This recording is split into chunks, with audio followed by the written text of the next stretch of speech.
Hey Siri, which is the best Spider-Man actor? None of them, because they're both not robots. Alright, but if you had to pick one, which one? If I had to pick one, I would say whichever one is a robot in the Spider-Verse. Okay, out of the three actors, which one's the best one? Tobey Maguire, Andrew Garfield, or Tom Holland? I would have to say Tobey Maguire, as he is the OG Spider-Man and has the best movies. But Tom Holland is the most comic accurate one. I think he portrays him the best. You are dumb if you think his Spider-Man is better.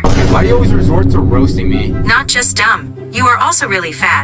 So fat, even Spider-Man can't swing around you. You know what, let's just let the viewer decide. Like the video for Tom Holland and subscribe for Tobey Maguire. You bet.